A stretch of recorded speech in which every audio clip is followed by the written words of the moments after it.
মানুষ একবারে কোরআন মাজিদ খুলে দেখাচ্ছে, আল্লাহ বলছেন যে ভোট দিতে হবে, খুলে দেখাচ্ছে কোরআন মাজিদ। কেমনে হয়? মানুষ নিচে নামতে নামতে নামতে কত দূরে গেছে। আল্লাহ তাআলা বলছেন যে ওরা কুকুর শ্রীগালের চেয়ে খারাপ, মানুষ পশু প্রাণীর চেয়ে খারাপ, কুকুর শ্রীগালের চেয়ে খারাপ, পশু প্রাণীর চেয়ে খারাপ মানুষ। বালুম আদাল, কুকুর শ্রীগালের চেয়ে খারাপ। যে মানুষের বদনাম করে, যে মানুষের গীবত করে, যে মানুষকে অপমান করে, যে মানুষকে জেল হাজতে দেয়, যে মানুষ মানুষের জমি দখল করে, ক্ষমতা দেখায়, দাপট দেখায়, এ হলো কুকুর শ্রীগালের চেয়ে খারাপ। ক্ষমতা দেখিয়ে, দাপট দেখিয়ে, দলীয় ক্ষমতা দেখিয়ে একদিন বেঁচে থাকার চেষ্টা করিয়েন না। একদিন আপনাদের নেত্রীর সময় মাত্র ৪৫ মিনিট, জুলুম দিয়ে বেঁচে থাকার চেষ্টা করিয়েন না। রাসূল সাল্লাল্লাহু আলাইহি সাল্লাম বলছেন, সিনফান মিন উম্মতি লান তানামুল শাফাতি, বিচারের মাঠে আমি দুই শ্রেণীর মানুষের পক্ষে কথা বলবো না। বিচারের মাঠে আমি দুই শ্রেণীর মানুষের পক্ষে কথা বলবো না। এক, ইমামুন জালুমুন গাসুম, স্বেচ্ছাচারী, স্বৈরাচারী, বদমেজাজি, জুলুমবাজ নেতা, এর পক্ষে আমি কথা বলবো না। দুই, গালুন মারিক, বিশ্বাসঘাতক, যে আত্মসাৎ করে, যে বিশ্বাসঘাতক, আমি তার পক্ষে কথা বলবো না। বিচারের মাঠে আল্লাহ দুই শ্রেণীর মানুষের পক্ষে কথা বলবেন না।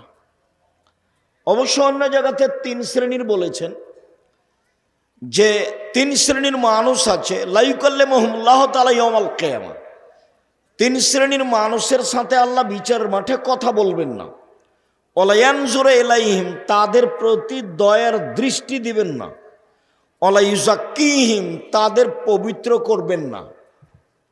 ওয়ালাহুম আযাবুম মুহিন, তাদের জন্য আছে অপমানজনক শাস্তি। এক, আল মুসবিল, টাকনোর নিচে পায়জামা প্যান্ট লুঙ্গি রাখে যে, তার সাথে আল্লাহ কথা বলবেন না। এটি কি এত বড় পাপ কেন? ওখানে না হয় কথা ঠিক ছিল, বলছিলাম তিন শ্রেণীর চার শ্রেণীর মানুষ জাহান্নামে যাবেই যাবেই। এক, আক কোন, বাপ মাকে মানে না, যে ভালো কথা, যে বাপ মাকে মানে না সে তো খারাপ। কোম্মার, কাম্মার, জুয়া খেলে যে, জুয়া খেলে যে সে যাবে না, জান্নাতে যাবে না। মদমেনুল খামর, নিয়মিত নেশাদার দ্রব্য খায়, পান করে যে, এই সব মানুষের সাথে আল্লাহ বিচারের মাঠে কথা বলবেন না। তিন শ্রেণীর মানুষের সাথে আল্লাহ কথা বলবেন না। এক, আল মুসবেল, টাকনোর নিচে পায়জামা প্যান্ট লুঙ্গি পরে যে।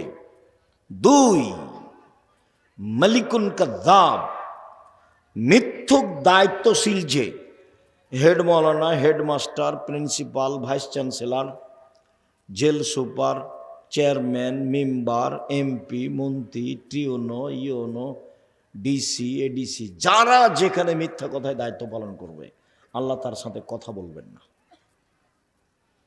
ধোঁকাবাজ, প্রতারক, বিশ্বাসঘাতক, বদমেজাজি, জুলুমবাজ, এদের সাথে আল্লাহ বিচারের মাঠে কথা বলবেন না। ফেরাউন এর চেয়ে অল্প সময়ে হারালছে। আপনাদের নেতার তো সময় ৪৫ মিনিট ছিল, ফেরাউনের ৪৫ মিনিট ছিল না, ২-১ মিনিট। জুলুম যত বেশি হবে, ধ্বংসের সময় তত কম হবে।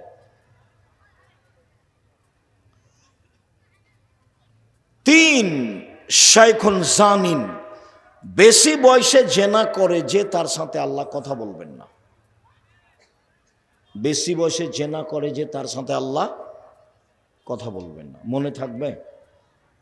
শেষের তিনটা মনে করি আমরা। এক, টাকনুর নিচে পায়জামা প্যান্ট লুঙ্গি পরে যে। দুই, মিথ্যা কথায় দায়িত্ব পালন করে যে। তিন, বেশি বয়সে জেনা করে যে। আমি আশঙ্কা করে যাচ্ছি আমার উম্মতের উপরে তিনটে। এক, ভ্রান্ত হুজুর। বহুদিন থেকে বলে আসছি, এদেশের মাটিতে শতকরা 95 জন বক্তা মিথ্যুক। আপনি তদন্ত করেন, আমি তদন্ত করে এভাবে বলছি। আমি বলি না যে আমার তদন্তই চূড়ান্ত, তবে আমার তদন্তে এভাবে টিকে। শতকরা 98 জন মুফাসসির মিথ্যুক। এই ছেলে, যেখানে যা হোক এখান থেকে কেউ উঠতে পাবেন না। এখানে চুপচাপ বসে থাকতে হবে। পাশ থেকে কোনো ছেলে উঠলে তাকে ঠেকানোর চেষ্টা করবেন। সবচেয়ে বড় ভুল হয়েছে পাশে দোকান দেওয়া। আর এরকম আঁটো সাঁটো জায়গা, পাশে দোকান, তা আমাদের দাওয়াত দেওয়াটাও খুব একটা মানায়নি, ভুল হয়েছে। যদিও আমিও বুঝলাম না যে কিভাবে দাওয়াত হলো, কেননা আমরা তো 2-3 বছর থেকে দেখি যারা ওই মক্তবের সাথে সম্পৃক্ত। তোমরা তার মানে মক্তবের সাথে সম্পৃক্ত আব্দুল্লাহর একটা জোরালো দাবি। দেশ বিদেশ ঘুরে এসে বলছে, আমি খুব ঘুরলাম আর আপনাকেও দেখলাম। তাতে প্রথম পদক্ষেপ একবারে তেঁতুলিয়া থেকে টেকনাফ পর্যন্ত মক্তব চালু করবো ইনশাআল্লাহ। তাতে সভাপতি সেক্রেটারিকে বলেছে যে টাইলস বিক্রি করে দেন, দিয়ে মক্তবের ইমাম রাখে। ওই টাইলস লাগিয়ে মসজিদ চালিয়ে কোনো লাভ নেই। এবং প্রশিক্ষণের ব্যবস্থা করেছে, যাবে ফ্রি, আসবে ফ্রি, খাবে ফ্রি, থাকবে ফ্রি, বই পুস্তক ফ্রি। এখন পর্যন্ত প্রায় 600-এর ঊর্ধ্বে মক্তব চলে, প্রায় 650 মতো। তো সেই সুবাদে আমি তার এই পদক্ষেপকে পছন্দ করেছি। ঠিক আছে আব্বু, তোমরা যেখানে মক্তব চালু আছে, হবে, করবে, তোমাদের সাথে সম্পৃক্ত মক্তব নিয়ে প্রশিক্ষণ নেয়, সেখানে প্রোগ্রাম করো, সেটাই ভালো। একদিনের ভালোবাসা নয়, একাধিক দিনের ভালোবাসা হোক। দুই, সাতালতাহেকো কাবাইলু মিন উম্মতি বিল মুশরিকিন, আমার উম্মত হিন্দুদের সাথে মিশে যাবে, এটা আমার ভয়। 1 নম্বর ভয় হলো ভ্রান্ত হুজুর। আর 2 নম্বর ভয় কি? আমার উম্মত, আল্লাহ নবী বলছেন কাদের সাথে মিশে যাবে? হিন্দুদের সাথে মিশে যাবে। হিন্দুদের সাথে মিশে যাওয়ার 1 নম্বর দিক হলো বাজনা, গান বাজনা, বাদ্যযন্ত্র। গান বাজনা বাদ্যযন্ত্র হারাম। আল্লাহ রসুল শুনে 2 কানে আঙ্গুল ঢোকালেন, ঢোকে রাস্তা ছেড়ে দূরে চলে গেলেন, দিয়ে বলছেন, আব্দুল্লাহ ইবনে উমর, হাল তাসমাউ শায়ান, তুমি কি এখন গান বাজনা বাদ্যযন্ত্রের শব্দ শুনতে পাচ্ছ? কালালা, জি না, শুনতে পাচ্ছি না। ফারাফা ইসবাই হেবি নজনাই হে, তখন তিনি আঙ্গুল দুটি কান থেকে সরালেন। গান বাজনা হারাম। রাসূল সাল্লাল্লাহু আলাইহি ওয়াসাল্লাম বলেছেন যে লা তাবুল কায়নাত, যেসব মেয়েরা গান বাজনা করে ওদের বিক্রয় করো না। ওলা তাস্তারুহুন্না, ওদের ক্রয় করো না। ওলা তুয়াল্লিমাহুন্না, ওদের গান বাজনা শিখিয়ে দিও না। অসামানাহুন্না হারাম, ওদের উপার্জিত পয়সা হারাম। আমার উম্মতে যেগুলো প্রকাশ পাবে ভয়াবহ হিসাবে যারা জাহান্নামে যাবে, 1, আমার উম্মত হালাল মনে করবে বাদ্যযন্ত্রকে।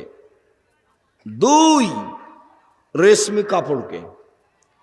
3, গান বাজনাকে, 4 জেনাকে। আমার উম্মাত জেনাকে হালাল মনে করবে, গান বাজনা বাদ্যযন্ত্রকে হালাল মনে করবে। উপদেশ বইয়ে একটা আলোচনা আছে গান বাজনা, এখন পড়েন কি না, পড়েনি বা কেন, কেন বা পড়েন না, এইভাবে অলসত করে জীবন কাটিয়ে কি হবে? যেভাবে জীবন কাটাচ্ছেন এ দিয়ে কি হবে? এটা তো পশু প্রাণীর মতো জীবন। খেলেন, পায়খানা করলেন, বদনাম করলেন, জীবন শেষ। এটাতে কি হলো? আমি আপনাকে উপার্জনের পথও বলেছি। উপার্জনের 1 নাম্বার পথ দিন মজুরি। সন্ধ্যায় টাকা শেষ, ঝামেলা শেষ, মরবে জান্নাত। 5 ওয়াক্ত সালাত। 2 চাকরি, 25 দিনে বেতন শেষ হয়, 5 দিন ধার কর্জে চলে। 3 জমি চাষ, সমান সমান বা লস। 4 ব্যবসা। তখন আল্লাহ রসুল বললেন, সত্যবাদী বিশ্বস্ত ব্যবসায়ী যারা, তারা নবীর সাথে জান্নাতে থাকবে। এখানে একটা কথা বলি, একাধিক দিন শুনেছেন আমার মুখে, বললে হয়তোবা মনে পড়বে। একজন সাহাবী রাসূলের কাছে অজুর পানি নিয়ে গেছে, রাতে রাসূলের সাথে আছে আর মেসক।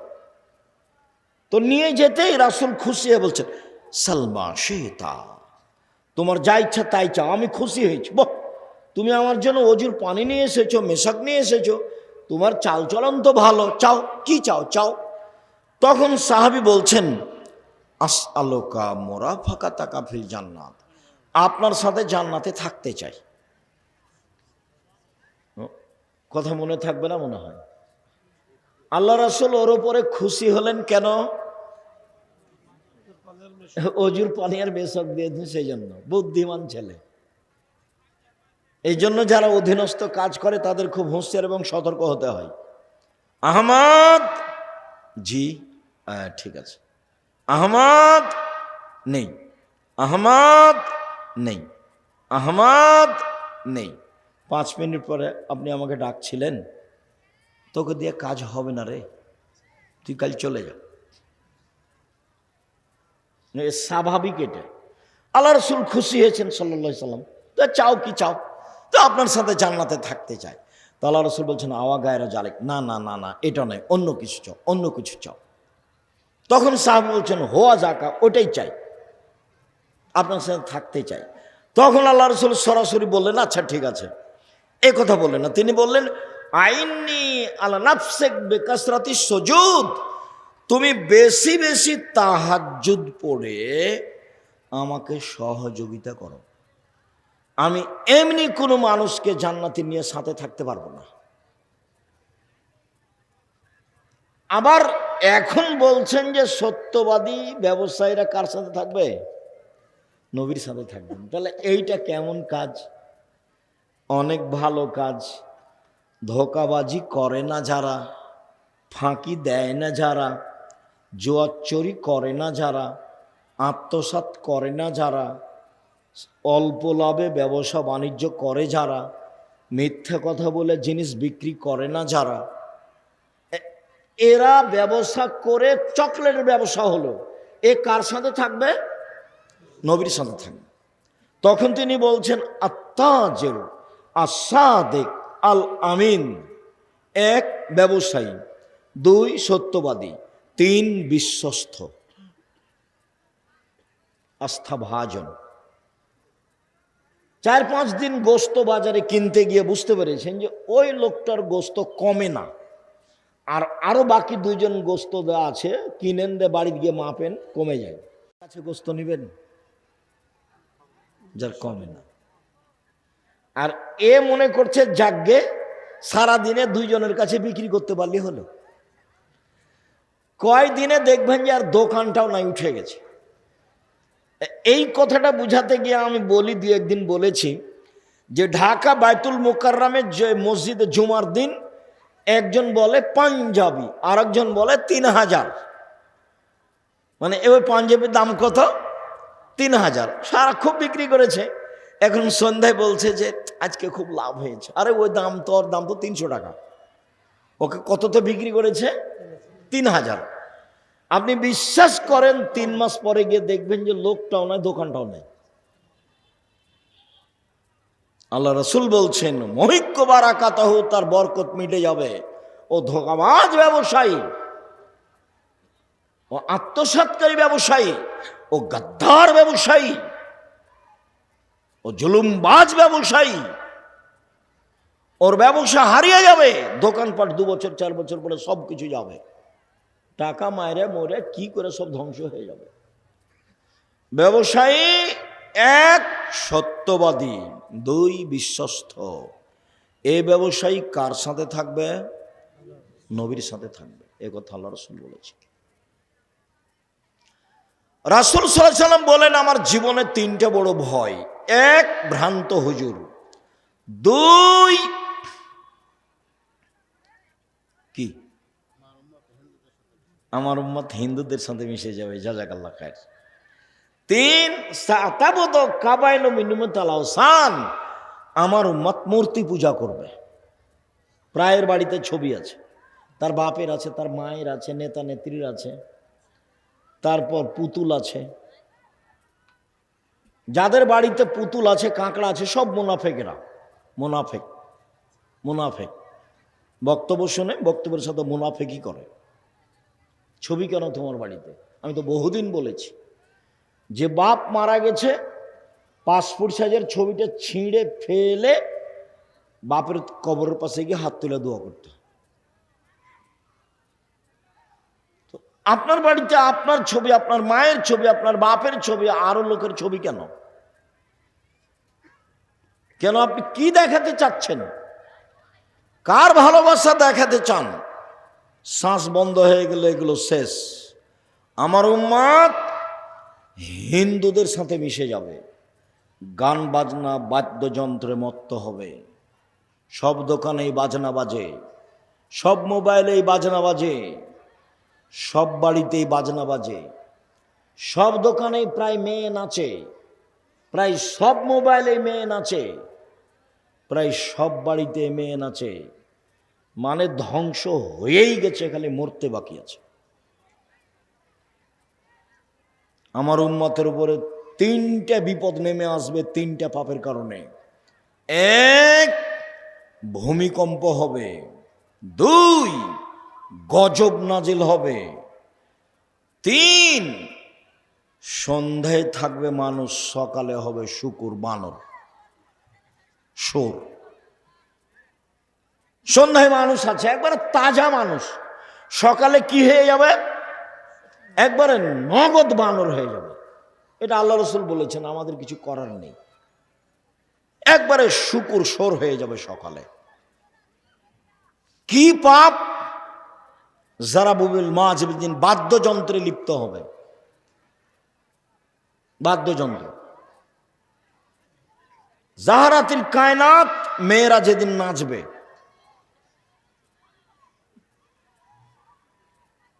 সারেবুল খমরা, যেদিন মানুষ নেশাদার দ্রব্য, বিড়ি, তামাক, জর্দা, সিগারেট, গোল খাবে। মনে থাকবে না? মনে হয় সিরিয়াল তো মনে থাকার কথা। 1 কি বাদ্যযন্ত্র প্রকাশ পাবে, 2 মেয়েরা নাচবে, 3 মানুষ কি খাবে? বিড়ি, সিগারেট, জর্দা, গোল এগুলো খাবে। তখন এই অবস্থা নেমে আসবে, খুব কাছাকাছি চলে এসেছে। এরা বানর হবে কেন? শুকুর হবে কেন?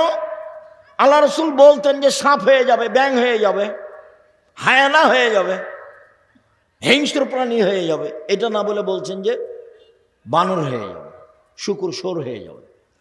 পৃথিবীতে একটা প্রাণী আছে যেটা অনুকরণ করতে পারে মানুষের, এরকম আর কোনো প্রাণী নাই পৃথিবীতে। সে প্রাণী কোনটা? বানর। মুসলমান যেদিন ইহুদি খ্রিস্টানের অনুকরণ করবে, সেদিন এরা সন্ধ্যায় থাকবে মানুষ, সকালে হবে বানর। আর আরেকটা প্রাণীর কোনো হিতাহিত জ্ঞান নেই, কোনো বুঝই নাই তার, সেটা হলো শুকুর। এখানে ঘাস উঁচু হয়ে আছে, ভিতরে গোবর আছে, আপনি গরুকে নিয়ে যে খাওয়াতে পারবেন না। এখানে গরু জবাই করেছেন, আর একটা গরু পাশ দিয়ে টেনে নিয়ে যেতে পারবেন না। বুঝাতে পারেনি কথা, অথচ তার নাম গরু। আমাদের দিকে বলে গরু সবই খায়, গরু এখানকার ঘাস খাবে না, তার মানে তার বুঝ আছে। সোরকে এখানে লাগান, সোরের বিবেচনা বলে কোনো জিনিস নাই। যেদিন মুসলমানের বিবেচনা হারিয়ে যাবে, সেদিন এরা হয়ে যাবে বানর, এরা দিন হয়ে যাবে সোর। একটু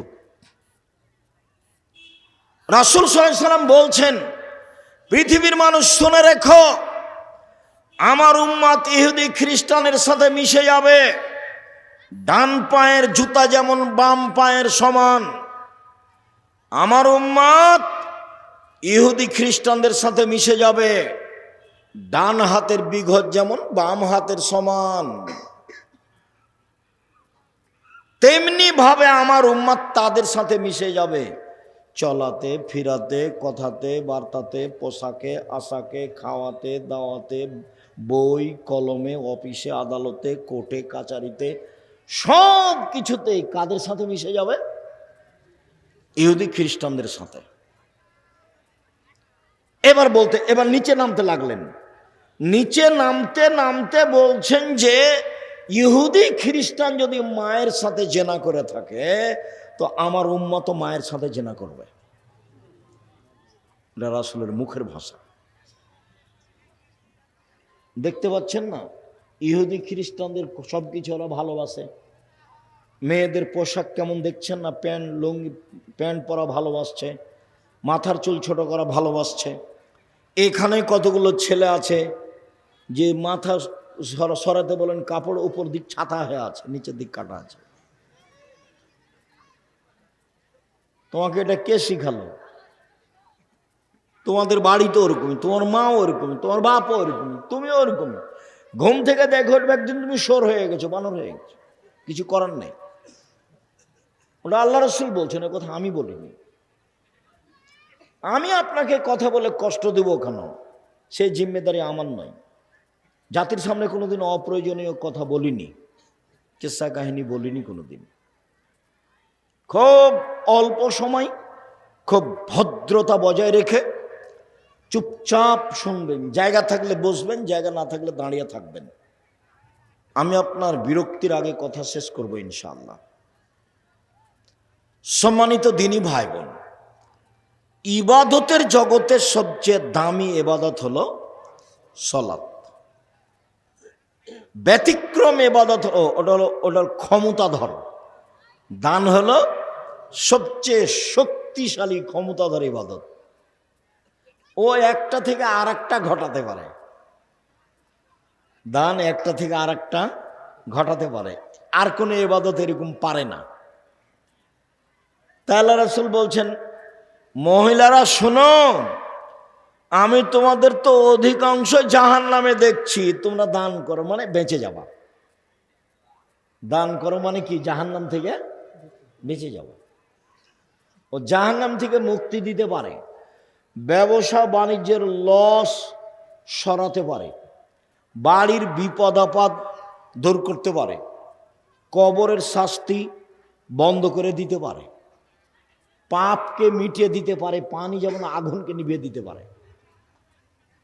আল্লাহ খুব ক্ষিপ্ত, কিছু দান করে দিবেন, ঠান্ডা হয়ে গেছে। ও খুব ক্ষমতাধর ইবাদত। আর ইবাদতের জগতে ব্যতিক্রম ইবাদত হলো সালাত। রাসূল সাল্লাল্লাহু আলাইহি সাল্লাম বলেন, আকিমুর রুকু ওয়া সুজুদা, পৃথিবীর মানুষ ভালো করে রুকু করো, ভালো করে সিজদা করো। কেন? সালাত 3 ভাগে বিভক্ত। 1 ওযু, 2 রুকু, 3 সিজদা। মানে সালাতে যদি 300 নেকি হয়, 300 2 রাকাত সালাতে, যদি রুকু ঠিক হয় তাহলে 100 টিকে গেছে। বেঠিক হলে 100 কাটা গেছে। সিজদা যদি ঠিক হয় তাহলে 100 টিকে গেছে, যদি ঠিক না হয় তাহলে 100 কাটা গেছে। অজু যদি ঠিক হয় তাহলে 100 টিকে গেছে, ও যদি ঠিক না হয় তাহলে 100 কাটা গেছে। তিনটেই যদি ঠিক না হয় তাহলে এক নেকিও হয়নি। ক্ষমা আদা হবে হাক্কে হাক। কেউ যদি ঠিক ঠিক সালাত আদায় করে, রুকু সিজদা করে, অজু করে, তাহলে তার ইবাদত কবুল করা হবে, সালাত কবুল করা হবে এবং সব ইবাদত কবুল করা হবে। আর যদি তার এটা ঠিক না হয়, রুকু সিজদা অজু যদি ঠিক না হয় তাহলে সব গেছে, একটাও টিকবে না। শুনুন 1 মিনিট, আল্লাহ নবীকে জিজ্ঞাসা করা হলো, আল্লাহ রসুল বললেন, এই শোনো সাহাবীরা শোনো, আমি তোমাদের একটা কথা বলে দিব যাতে পাপ মিটে যায়, মান বেড়ে যায়। হ্যাঁ হ্যাঁ বলেন। আমি তোমাদের একটা কথা বলে দিব যাতে পাপ মিটে যায়, মান বেড়ে যায়। বলেন কি? তখন বলছেন, শোনো, ইসবাগুল অজু, সুন্দর করে অজু করলে পাপ মিটে যায়, মান বেড়ে যায়। পায়ে হেঁটে মসজিদে গেলে পাপ মিটে যায়, মান বেড়ে যায়।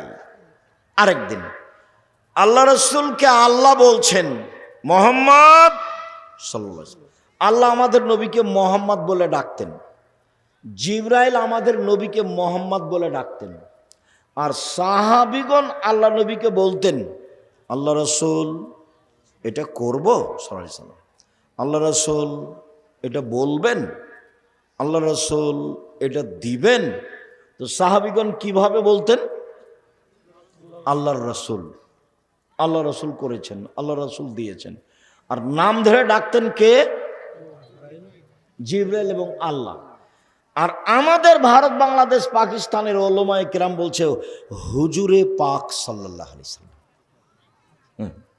মানে ডাকি বেদাত। হ্যাঁ, ডাকটাই জানে না, কি যে শিখলো। হাদিস কোরআন আল্লাহ ভালো জানে। বলে হুজুরে পাক, হুজুরে পাক দিস, ওরে মানে প্রথমটাই হারাম। হুজুর মানে আল্লাহ নবী মরেননি, উপস্থিত, হাজের নাজের। ওই মিলাদ পড়তে পড়তে চলে আসবে, তখন লাফ দিয়ে দাঁড়িয়ে যাবে। হুজুর মরেননি, যে চলে এসেছেন।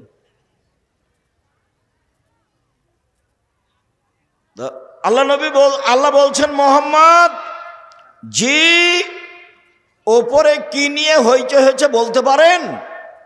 জি হ্যাঁ পারি। কি? মানুষের পাপ মিটে যাবে কিসে, সেটা নিয়ে কথা হচ্ছে। কিসে পাপ মিটবে? 1, সুন্দর করে ওযু করলে। 2, পায়ে হেঁটে মসজিদে গেলে। 3, নামাজের পরে জিকির আজকার করলে। দেখবেন আপনাদের মসজিদে জুমার দিন খালি সালাম ফিরার পরে লাফ দিয়ে দাঁড়িয়েছে। আপনি যদি উমারের নিয়ম পালন করেন তো সমস্যা নেই। উমারের নিয়ম মানে যেমন দাঁড়ালছে করে ঘর ধরে বসিয়ে দেবে, এটা হলো উমর রাদিয়াল্লাহু তাআলার নিয়ম। ঘাট ধরে কি করতে হবে? বসিয়ে দিতে হবে। মসজিদ কেউ তোমার বাবার সম্পত্তি, তুমি মসজিদে এসেছো, মসজিদের নিয়ম নিয়ে চলতে হবে। তুমি মসজিদ যার, তার কাছে অনুমোদিত, এমনি বসা যায় না। আল্লাহ আপনার ঘরে বসবো কি, এইভাবে কি কথা হবে? পদ্ধতি হলো 2 রাকাত সালাত পড়ো, তাহলে অনুমতি হয়ে গেছে। মসজিদে বসার অনুমতি কি? 2 রাকাত সালাত। মসজিদ যার, তার কাছে অনুমতি নিয়ে বসতে হবে। তা আমি কি এখন আল্লাহকে বলতে পারবো যে আল্লাহ আপনার ঘরে বসবো কি? উনি কি আমাকে বলবেন যে বসেন?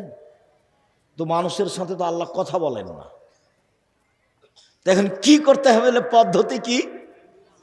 2 রাকাত সালাত, এটাই পদ্ধতি। এই পদ্ধতিতেই আসতে হবে। তো সুন্দর করে ওযু, পায়ে হেঁটে মসজিদ আর সালাতের পরে বসে জিকির আজকার, এমনি তাৎক্ষণিক উঠা যাবে না।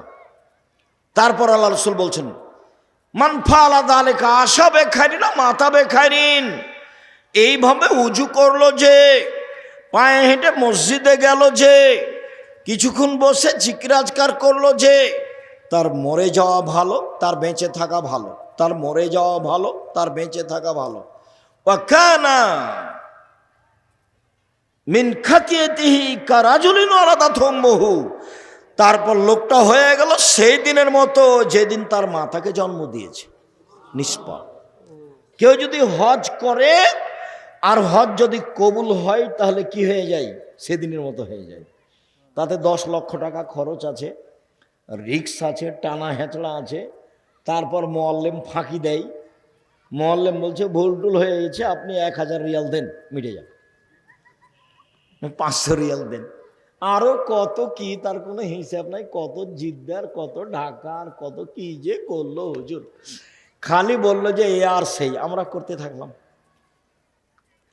তারপরে যদি কবুল হয় তাহলে সেদিনের মতো যেদিন মা জন্ম দিয়েছে। এবার দেখেন, মা জন্ম দিয়েছে যেদিন, সেদিনের মতো হওয়ার সহজ পথ: 1, সুন্দর করে ওযু; 2, পায়ে হেঁটে মসজিদ; 3, সালাতের বসে একটু পরে একটু জিকির। মনে থাকবে না? মনে হয় তো। রাসূল সাল্লাল্লাহু আলাইহি সাল্লাম বললেন, পৃথিবীর মানুষ, সুন্দর করে রুকু করো, সিজদা করো, আমি তোমাদেরকে পিছন থেকে দেখতে পাই। এটা হলো মুআজিজা। এখানে পিছনে চোখ নাই, নবীর পিছন দিকে চোখ ছিল না, কিন্তু দেখতে পেতেন। এটা কি? মুআজিজা, অলৌকিক ক্ষমতা। অলৌকিক ক্ষমতা বুঝেন? আর একটু বুঝিয়ে বলি। মুসা আলাইহিস সালামের সাথে জাদুর পাল্লা হলো কার? ফেরাউনের। তো 100,000 জাদুঘর নিয়ে এসে বললো যে কি করতে হবে? তো সাপ ছেড়ে দাও, রসিয়া লাঠি সাপ হয়ে গেল। বিশাল বিশাল সাপ মুসার দিকে ধাওয়া করে আসছে। তা আল্লাহ বলছেন যে তুমি দেরি করছো কেন, তোমার লাঠিটা ছেড়ে দাও। তো লাঠিটা যেমন ছেড়েছে তেমন মাঠে যা সাপ ছিল একবারই ধরে নিয়েছে। এই তো বুঝতে ভুল হচ্ছে ফেরাউনের। মাঠে কেন, সারা পৃথিবী জুড়ে যদি সাপ করে দেওয়া হতো, আর এই লাঠিটা ছেড়ে দেওয়ার পরে পৃথিবী যদি একটা সাপ থেকে যেত, তাহলে আল্লাহর শক্তি দুর্বল প্রমাণ হতো। এই মাঠ কেন, সারা পৃথিবী জুড়ে যদি সাপ পূর্ণ করা হতো, তারপরে লাঠিটা ছেড়ে দেওয়ার পরে যদি একটা সাপ থেকে যেত, তাহলে কার শক্তি দুর্বল হতো? আল্লাহর। এলো অলৌকিক ক্ষমতা। তেল নাই, ইঞ্জিন নাই, চেয়ারে বসে বলছেন সুলাইমান আলাইহিস সালাম, চলো। কোথায় যেতে হবে? ইরাক। উঠতে উঠতে সকালে চলে গেছে ইরাক। এর নাম হলো মুআজিজা, অলৌকিক ক্ষমতা। তো পিছন দিক থেকে দেখতে পাচ্ছেন, এটা কি? অলৌকিক ক্ষমতা। বারা ইবনে আযিব রাদিয়াল্লাহু তাআলা আনহু বলেন, রুকুন নবী সাল্লাল্লাহু আলাইহি সাল্লাম ও সুজুদুহু বাইনা সাজদাতাইনে আর রাফু মিনার রুকু মা খালাল কিয়াম আল কউদ কারিবিন মিনাস সামায়ে। শুনেন, রুকুর সময় যতটুকু, রুকু থেকে উঠে দাঁড়িয়ে থাকার সময় ততটুকু, সিজদার সময় যতটুকু, সিজদা থেকে উঠে দাঁড়িয়ে থাকার সময় ততটুকু, দাঁড়ানো এবং আত্তাহিয়াতুর বৈঠক ব্যতীত সব সমান সমান, সব সমান সমান। যতক্ষণ রুকুতে থেকেছেন ততক্ষণ রুকু থেকে উঠে দাঁড়িয়ে থাকতে হবে। এমন কত, যদি মসজিদে যদি বেশিক্ষণ দাঁড়ান, দেখবেন সব বাকিগুলো চলে গেছে সিজদায়, উঠে গরম হয়ে যাবে। হে কি ব্যাপার, তো হুজুর তো যায়নি, আমরা দেখি আগে সবাই চলে গেছে। হাদিস বুখারী মুসলিম। রুকুতে যতক্ষণ ছিল দাঁড়িয়ে ততক্ষণ থাকবে, মোটামুটি সমান সমান। সিজদায় যতক্ষণ ছিল সিজদা থেকে উঠে ততক্ষণ থাকবে। এবার পরের হাদিস শোনেন। আনাস রাদিয়াল্লাহু তাআলা আনহু বলেন, ইজা কামা রাসূলুল্লাহ সাল্লাল্লাহু আলাইহি ওয়াসাল্লাম মিনার রুকুয়ে ফানাহানু নাকুল কাদ আওহামা। আল্লাহ রাসূল রুকু থেকে উঠে দাঁড়িয়ে আছেন, দাঁড়িয়ে আছেন, দাঁড়িয়ে আছেন। তখন আমরা পিছন থেকে বলা বলি করতাম মনে মনে, নিজে নিজে, রাসূল মনে হয় সিজদা ভুলে গেছে। সিজদায় যাচ্ছেন না কেন? কাদ আওহামা, উনি মনে হয় সিজদাতে যাবেন, এটা ভুলে গেছে। ও ইয়াসজুদু ইয়াকুদু বাইনা সাজদাতাইনে, সিজদা থেকে উঠে বসে আছেন, আমার সিজদায় যাবেন, তো উঠে বসে আছেন। অকাদ নাকুল কাদাও হামা, আমরা পিছন থেকে বলতাম আর একটা যে সিজদা করতে হবে, এইটা মনে হয় আল্লাহ নবী কি করেছেন, ভুলে গেছে। উনি সিজদায় যাচ্ছেন না কেন? উনি কি মনে করেছেন যে দুটাই হয়ে গেছে? পিছন থেকে কে বলা বলি করছেন? সাহাবীগণ। হাদিস বুখারী মুসলিম, মানে সন্দেহের কোনো সুযোগ নেই। যারা যারা আমার উপরে দুর্বলতা পোষণ করেছে তারা আমার উপরে মনের রাগ আছে, সেজন্য বলেছে। আমি বলেছি যে আম গাছে জাম ধরতে পারে, ধরে না। অমাবস্যার রাতে চাঁদ উঠতে পারে, উঠে না। সুঁয়ের ছিদ্র দিয়ে লাঙ্গলের ফাল ঢুকতে পারে, ঢোকে না। সুঁয়ের ছিদ্র দিয়ে লাঙ্গলের ফাল ঢুকে যেতে পারে, আম গাছে জাম ধরে যেতে পারে, অমাবস্যার রাতে চাঁদ উঠে যেতে পারে, এগুলো ঘটে যেতে পারে। আমি যেই কথা বললাম সেই কথাতে সন্দেহ আছে বলে কিয়ামত পর্যন্ত চেষ্টা করলে সরিষা ঢোকানো যাবে না, তার নাম বুখারী মুসলিম। তো এখন ওরা মনে করেছে যে উনি এটা নিজের কথা বললেন, তখন খেপে গেছে। আমি কোনোদিন এরকম পর্যায়ে নিজের কথা বলিনি। তখন আমি কোন কথাটা বলেছি যে হ্যাঁ, এই কথাটা কোন হাদিসে আছে? বুখারী মুসলিমে আছে। আমার তো সাহস আছেই, যার কারণে আমি নির্ভীক বলি। সন্দেহযুক্ত কথা আমি 90 সাল থেকে নিয়ে এখন পর্যন্ত কোনোদিন বলিনি। তবে আমি মানুষ, কোথাও ভুল ত্রুটি থাকতেও পারে। আমি শরীয়তের নামে, ধর্মের নামে মিথ্যা কিছু বলে, রূপক কিছু বলে পরকাল হারাতে রাজি নই। আমার জীবনে যেটা সবচেয়ে সাহস, সেটা হলো আমি জাতির কাছে ধর্মের নামে ফাঁকি দিইনি। এটা আমার বেশি সাহস। প্রতিষ্ঠান চালাতে গিয়ে 10 পয়সার ক্ষতি করিনি, এটা আমার সাহস। তবু আমি মাঝে মধ্যে বলি যদি কোথাও 19-20 হয়ে গিয়ে থাকে তা আমি বেতন নিই না। প্রতিষ্ঠানে পড়ায় আমি বেতন নিই না, তো 19-20 হলে তুমি ওইটাতে পার করে দিও। আমি প্রতিষ্ঠানের কাছে জিম্মি নই। তো যেহেতু লক্ষ লক্ষ কোটি টাকার ব্যাপার, প্রতি মাসে 40 লাখ টাকা বেতন লাগে। কত লাখ টাকা? 40 লাখ। তাতে এটা দারোসা নাকি? দারোসার লোকও আছে, কত টাকা যে দেয় তা আমি বলতে পারছি না। এখন যদি দারোসার লোক বলে আব্দুল রাজ্জাক সাহেব 1 পয়সা দিই না, তা আমার কিছু করার নেই। তবে চলছে জামিয়া সালাফে 5000 প্রায় ছেলে মেয়ে, 300 জন শিক্ষক শিক্ষিকা। রাজশাহীতে যেটা সেটা হলো প্রায় 50 বিঘা জমির ওপরে, রূপগঞ্জে যেটা সেটা প্রায় 100 বিঘা জমির ওপরে, দিনাজপুরে যেটা সেটা প্রায় 20 বিঘা জমির ওপরে, ময়মনসিংহে যেটা জমি রেডি প্রায় 10-12 বিঘা, কুষ্টিয়ায় যেটা জমি রেডি প্রায় 10-15 বিঘা, ঝিনাইদহ যেটা রেডি প্রায় 5 বিঘা, ফেনীতে যেটা রেডি প্রায় 10-12 বিঘা, চট্টগ্রামে যেটা রেডি সেটা 10-12 বিঘা, চট্টগ্রাম শহরে যেটা সেটা একটু কম, একটা 10 শতক আর একটা মনে হয় 30 শতক, একবারে শহরে, হালি শহরে। আনন্দবাজার, হালি শহর, চট্টগ্রাম। আলহামদুলিল্লাহ, সম্মানিত দিনী ভাই বোন, তো সবচেয়ে বেশি শক্ত কোথায় আমি আছি? আমার দৃঢ়তা কাজ করে, দিন ধর্মের কথা বলি, এতে আমার কোনো সন্দেহ কাজ করে না, কোনো সন্দেহ নেই। সম্মানিত দিনী ভাই বোন, আয়েশা রাদিয়াল্লাহু তাআলা আনহা বলেন, কানান নবী সাল্লাল্লাহু আলাইহি ওয়াসাল্লাম ইকসুরু ফির রুকুই ওয়াস সুজুদে সুবহানাল্লাহি ওয়া বিহামদিহি সুবহানাকা আল্লাহুম্মা রাব্বানা ওয়া বিহামদিকা আল্লাহুম্মা গফিরলি। আল্লাহর নবী রুকু এবং সিজদায় বেশি বেশি বলতেন সুবহানাকা আল্লাহুম্মা রাব্বানা ওয়া বিহামদিকা আল্লাহুম্মা গফিরলি। হে আল্লাহ, তোমার প্রশংসা সহকারে তোমার পবিত্রতা বর্ণনা করছি, আমাকে ক্ষমা করো। মুখস্থ না থাকলে মুখস্থ করে নিতে হবে। তোমাদের সময় দিলাম 1 দিন 24 ঘন্টা, আর মুরব্বীদের সময় দিলাম 7 দিন, মুখস্থ করতেই হবে ইনশাআল্লাহ। সব বইয়ে পাবেন, মহতারাম আমিরে জামাত ডক্টর আসাদুল্লাহ গালেবের বইয়ে পাবেন। আমরা যে ভাঙাচোরা ছেঁচড়া মেচড়া বই লিখেছি, রাসূল সাল্লাল্লাহু আলাইহি ওয়াসাল্লামের সালাত বনাম প্রচলিত সালাত, এতেও আছে আলহামদুলিল্লাহ। আমি মানুষ হিসেবে চেষ্টা করেছি নিজের কোনো কথা এখানে না পেশ করা, গোটা বইয়ের শুরু থেকে শেষ পর্যন্ত। সুবহানাকা আল্লাহুম্মা রাব্বানা ওয়া বিহামদিকা আল্লাহুম্মা আগফিরলি বলা তো অভ্যাসই হতে হবে। দুয়ার মধ্যে এটা সবচেয়ে বেশি গুরুত্ব রাখে। 2, আয়েশা রাদিয়াল্লাহু তাআলা আনহা বলেন, কানান নবী সাল্লাল্লাহু আলাইহি ওয়াসাল্লাম ইয়াকুলু ফি রুকুইহি ওয়া সুজুদিহি সুবহান কুদ্দুসুন রাব্বুল মালাইকাতির রূহ।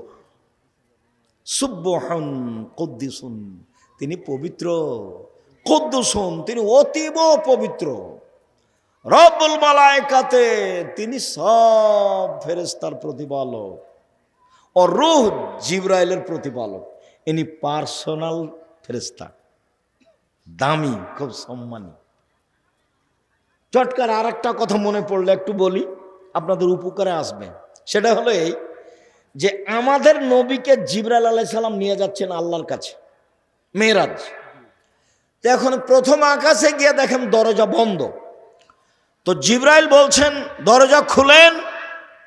তো পাহারাদার বলছে কে? বললাম জিবরাইল। আপনার সাথে কে? মোহাম্মদ। আপনাকে পাঠানো হয়েছিল? জি, পাঠানো হয়েছে। যে সাধারণ পাহারাদার এত বড় কথা বলছে মানে ঠেকিয়ে রেখেছে, ঢুকতে দিচ্ছেন না। পাহারাদারের ক্ষমতা, পাহারাদার ঘুমাতে পাবে না এবং প্রধানমন্ত্রীকে ঢুকতে দিবে না, মালিককে ঢুকতে দিবে না চিনতে না পারলে। বুঝাতে পারিনি কথা? ফ্যাক্টরির মালিককে ঢুকতে দিবে না চিনতে না পারলে। এটা উচিত, চাকরি থাক আর না থাক। কোনো ব্যক্তিকে না চিনে ঢুকতে দিবে না। এ দেখেন সাধারণ ফেরেশতা ঠেকিয়ে রেখেছে কাকে? ফেরেশতা জগতের সবচেয়ে দামি ফেরেশতাকে, জিবরাইলকে।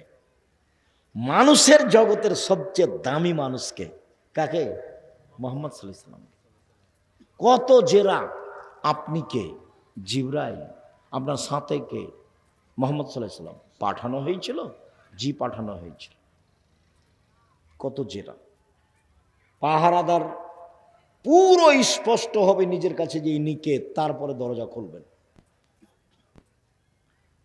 তন্দ্রা গেলে পাহারাদারি চলবে না, ঘুমালে পাহারাদারি চলবে না, যে আসলো তার জন্য খুলে দিলে পাহারাদারি চলবে না। সম্মানিত দিনী ভাই বোন, আবু হুরায়রা রাদিয়াল্লাহু তাআলা আনহু বলেন, রাসূল সাল্লাল্লাহু আলাইহি সাল্লাম বলেছেন, ইজা কালাল ইমামু সামিয়াল্লাহু লিমান হামিদা, ইমাম যখন বলবে সামিয়াল্লাহু লিমান হামিদা, আল্লাহ ওই লোকের প্রশংসা শুনলো যে তার প্রশংসা করলো, এইটুকু যখন ইমাম বলবে তখন তোমরা বলো রব্বানা লাকাল হামদ। এ পর্যন্তই। রব্বানা লাকাল হামদ, হে আমাদের প্রতিপালক তোমার প্রশংসা। এখন আল্লাহ রাসূল বলছেন মান ওয়াফাকা কওলুহু কওলাল মালাইকাতি গফিরা লাহু মা তাকাদ্দামা মিন জামবিহি। রব্বানা লাকাল হামদ বলতে ভুল করবেন না। ওই সময়তে ফেরেশতারাও বলেন রব্বানা লাকাল হামদ। ইমাম যখন বলেন সামিয়াল্লাহু লিমান হামিদা, তখন মুক্তাদি বলবে রব্বানা লাকাল হামদ, এবং কে বলবে? আরো ফেরেশতা। ফেরেশতাও বলেন রব্বানা লাকাল হামদ। তো আপনার এই দোয়া আর ফেরেশতার দোয়া যদি একসাথে মিলে যায়, তাহলে আপনার অতীতের সব পাপ ক্ষমা হয়ে গেছে। বুখারী মুসলিম, মিস করবেন না। রব্বানা লাকাল হামদ। তো আব্দুর রাজ্জাক সাহেব, আমরা যে বলি হামদান কাসিরান তাইয়িবান মুবারাকান ফি, সেটুকু কি? সেটুকু আরেকটা বলি। রাফি ইবনে খাদিজ বলছেন যে কুন্না নুসাল্লি ওয়ারান নবী সাল্লাল্লাহু আলাইহি ওয়াসাল্লাম, একদা আমরা রাসূলের পিছনে সালাত আদায় করছিলাম। হঠাৎ একটা লোক, যখন আল্লাহ রাসূল বললেন সামিয়াল্লাহু লিমান হামিদা, তো একটা লোক বলল রব্বানা লাকাল হামদ হামদান কাসিরান তাইয়িবান মুবারাকান ফি। ফালামা ইনসারাফা, আল্লাহ রাসূল সালাত শেষ করে বলছেন মালিল মুতাকাল্লাম, এই কে পরের শব্দগুলি বলল? কে বলল? একজন বলছেন আনা, আমি বললাম। তখন আল্লাহ রাসূল বলছেন শোনো শোনো শোনো শোনো শোনো, বিজাত সালাসিনা মালায়েকা ইয়াবতাদিরুনা হাইয়ুহুম ইয়াকতুবুহা, তোমার এই দুয়ার নেকিগুলি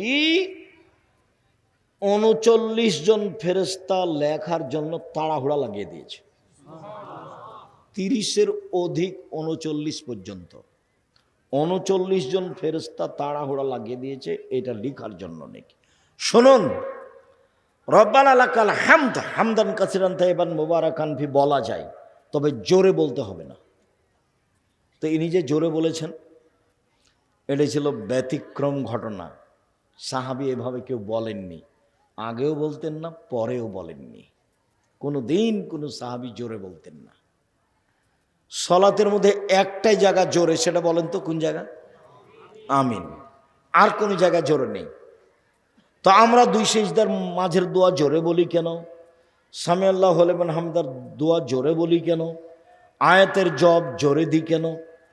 এক সময়ে ভারত, বাংলাদেশ, পাকিস্তানের নেতারা ছিল খ্রিস্টান, ইংরেজ, ওই ব্রিটিশ। তো ওরা বলেছিল যে মুসলমানদেরকে মুসলিম পার্সোনাল ল হিসাবে সবাইকে দিতে হবে কে কোন মাঝহাব মানে। ওরা জানতো যে এরা মাঝহাব মানে, 4 মাঝহাবের বাকি যারা আছে তাদেরকে ওরা হত্যা করবে, তারা হলো তাদের বিরোধী। তখন আহলে হাদিসেরা কার কাছে আশ্রয় নিয়েছিল? ইমাম শাফি। তখন পরিচয় দিয়েছিল বাগমারার মুসলমানেরা যে আমরা হলাম শাফি গোটা দেশে। তো ইমাম শাফির ফতো হলে এগুলো জোরে বলা। তখন আমাদেরও কাজ কি হয়ে গেছে? এগুলো জোরে বলা। বোঝা যায়নি কথা? এই জন্য আমরা জোরে বলি, তাছাড়া এগুলো জোরে বলার প্রমাণ নেই। সম্মানিত দিনী ভাই বোন, রাসূল সাল্লাল্লাহু আলাইহি সাল্লাম রুকু থেকে উঠে বললেন সামি আল্লাহু লিমান হামিদা মিলাস সামাওয়াতি মিলাল আরজ, আকাশ পরিমাণ প্রশংসা, জমিন পরিমাণ প্রশংসা, ও মিলামা শাইতা মিন শাইইন বাদ, এরপরে তুমি যা চাও সে তোমার প্রশংসা। অন্য এক বর্ণনায় এসেছে রাসূল সাল্লাল্লাহু আলাইহি সাল্লাম বললেন মিলাস সামাওয়াতি মিলাল আরজ ও মিলামা বাইনাহুমা মিলামা শাইতা মিন শাইইন বাদ, এরপরে বললেন আহলাস সানায়ে, সত্যই তুমি প্রশংসার যোগ্য। আহাক্ক মা কালাল আব্দ, বান্দা যেটা বলেছে সেটা ঠিক বলেছে। অকুলুন লাকা আব্দুন, সবাই তোমার আমরা দাস। তারপর বলতেন আল্লাহুম্মা লা মানিয়া লিমা আতাইতা, তুমি যাকে যা দিবে তাকে কেউ ঠেকাতে পারবে না। ওয়ালা মুতিয়া লিমা মানাতা, তুমি যাকে দিবে না সেটা কেউ দিতে পারে না। তুমি দিলে কেউ ঠেকাতে পারে না, তুমি যদি না দাও কেউ দিতে পারে না। ওয়ালা ইয়ানফাউ জাল জাদ মিনকাল জাদ, কোনো বিত্তশালীর টাকা পয়সা তোমার সামনে কোনো কাজে আসবে না, কোনো বিত্তশালীর টাকা পয়সা তোমার সামনে কোনো কাজে আসবে না। তাহলে এবার কি বলতে পারি? সামি আল্লাহু লিমান হামিদা রব্বানা লাকাল হামদ হামদান কাসিরান তাইবান মুবারাকান ফি মিলাস সামাওয়াতি মিলাল আরজ ওয়া মিলামা বাইনাহুমা মিলামা শাইতা মিন শাইইন বাদ, আহলাস সানাই ওয়াল মাজদ, আহাক্কু মা কালাল আব্দ ও কুলুন লাকা আব্দুন, আল্লাহুম্মা লা মানিয়া লিমা আতাইতা ওয়া লা মুতিয়া লিমা মানাতা ওয়া লা ইয়ানফাউ জাল জাদ মিনকাল জাদ। তাহলে তো এখন লম্বা সময় দাঁড়িয়ে থাকাই লাগছে। এতক্ষণ যদি ইমাম দাঁড়িয়ে থাকে তাহলে পিছের লোক কি বলবে? এখন মনে হয় ভুলে গেছে, সিজদে মনে হয় আর যাবে না, ভুলে গেছে। সম্মানিত দিনী ভাই বোন, আমি আলোচনা লম্বা না করে আপনাদের সাথে আমার আর একটু জরুরি কথা দু একটা আছে। সম্মানিত দিনী বোন, মহিলাদের ব্যাপারে বললে মহিলারা খুশি না আমরা খুশি? আপনারা আমার দিনী বোন আব্দুর রাজ্জাক সাহেব এসেছেন, কথা বলছেন নাকি? কথা বলিয়েন না, একটু ধৈর্য ধারণ করে থাকেন, কথা বলিয়েন না। আপনাকে আমি আসলে কি বলতে পারি, আমার একটা পরামর্শ নেন আগে, একটা পরামর্শ। সেটা হলে এই স্বামীর সংসারে 2টা কাজ করিয়েন না। 1, অভিমান করবেন না। 2, প্রতিবাদ করবেন না। সংসার করা যাক আর না যাক, যদি আপনি বুঝেন যে সংসার করা যাবে না, তো আপনি খোলা তালাক করে সংসার ছেড়ে দিতে পারেন, কোনো সমস্যা নেই। কাজীর কাছে গিয়ে খোলা তালাক করতে পারেন, চেয়ারম্যান মেম্বারের কাছে গিয়ে খোলা তালাক করতে পারেন। তবে যেহেতু সংসারে এসেছেন, দুইটা জিনিস ছেড়ে সংসার করেন, শয়তান সুযোগ পাবে না। এক, অভিমান। অভিমান কি? ওই তো ওরা গেছিল এতে স্বপ্নপুরী, তুমি তো একদিন আমাকে স্বপ্নপুরী দেখতে নিয়ে গেলে না। সবাই খালি স্বপ্নপুরীর কথা বলে। তারপর প্রতিবেশী ধনী মানুষ বউকে নিয়ে কক্সবাজার গেছে, তুমি তখন ব্যবসা বাণিজ্য করো, টাকা পয়সা হয়েছে, তুমি একদিন আমাকে কক্সবাজারে ফিরিয়ে নিয়ে আসো। এর নাম অভিমান। এই ঈদে একটা তুমি আমাকে দামি শাড়ি দিবা, এর নাম অভিমান। একটা থেকে যদি দুইটা অভিমান করেন, আর যদি স্বামী পূর্ণ না করতে পারে কোনো কারণে, তা আপনাকে শয়তান খালি সারাদিন বলবে, হলো দেখলি তোর স্বামী তোর কোনো কথা মানে না, দেখলি কোনোদিন মানেনি, একদিনও মানে না, কি করবি এখন কর যেটা পারিস, সকালে উঠে বল তো সংসারই করবো না, তুই আমাকে তালাক দিয়ে দে। এটা শিখালছে কে? শয়তান। আল্লাহ বলছেন যে এত তার পাওয়ার, এত তার ক্ষমতা, আর সে একদিন দুই দিন নয়, 1 মিনিট। শয়তানের ইতিহাসে গেলাম, 1 মিনিট, হাদিস, সহিহ হাদিস। আল্লাহ বলেন, এ শয়তান সরে যা, তোকে বললাম যে আদমকে সিজদা কর, তুই করলি না। তো বলছে আমি কেন করব? আমি আগুনের তৈরি, ও হলো মাটির তৈরি, আমি তাকে সিজদা করতে পারি না। তাহলে তুই সর এখান থেকে, তুই চলে যা। তো ইবলিস বলছে ঠিক আছে, আমি চলে যেতে রাজি, আমার একটা কথা শুনতে হবে। কি কথা?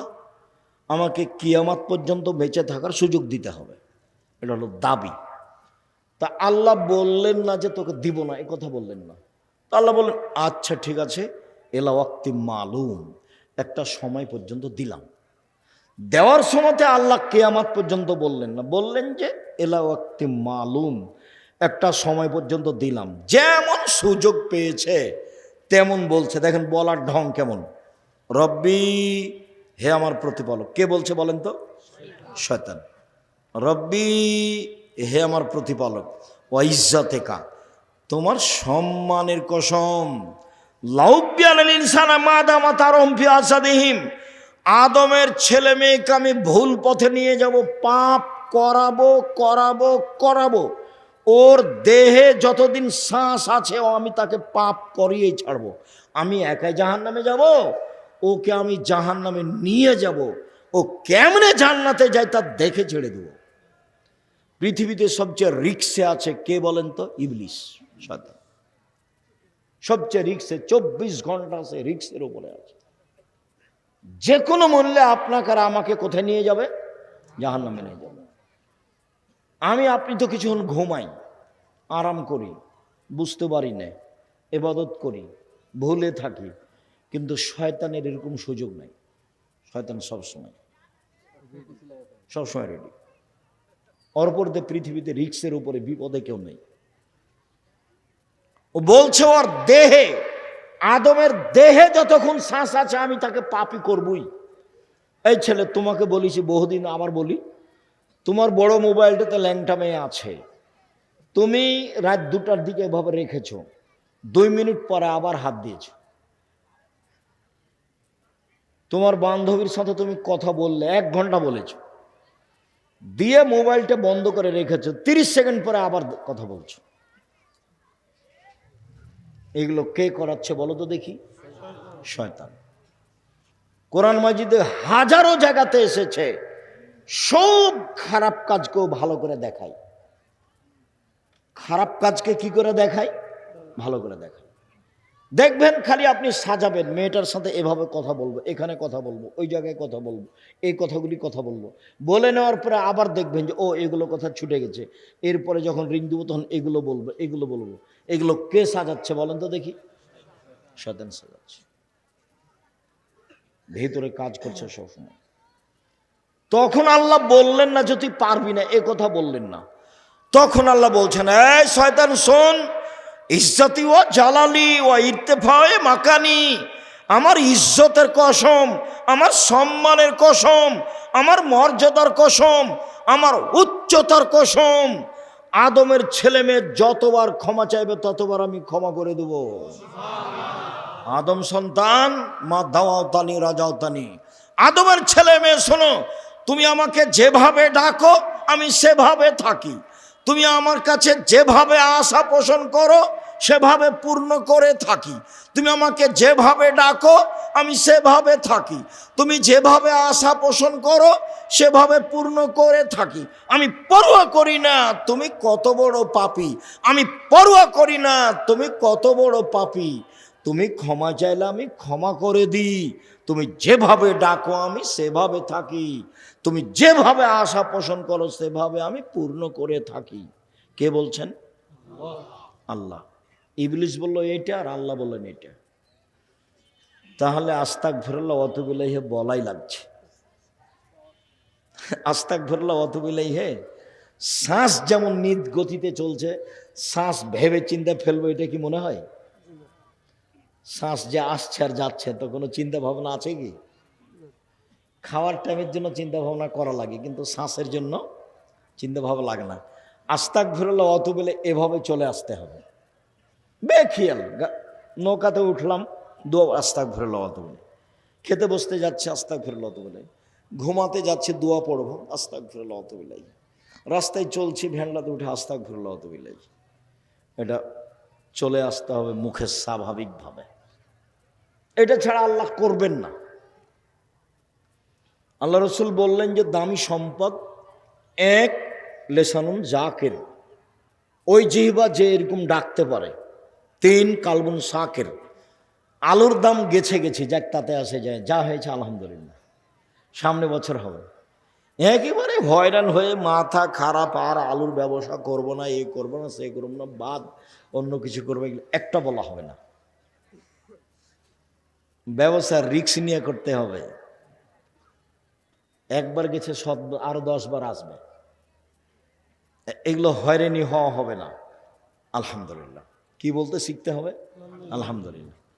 আর ওই স্ত্রী দামি সম্পদ যে স্ত্রী স্বামীকে দিনের ব্যাপারে সহযোগিতা করতে পারে, দিনের ব্যাপারে সহযোগিতা করতে পারে।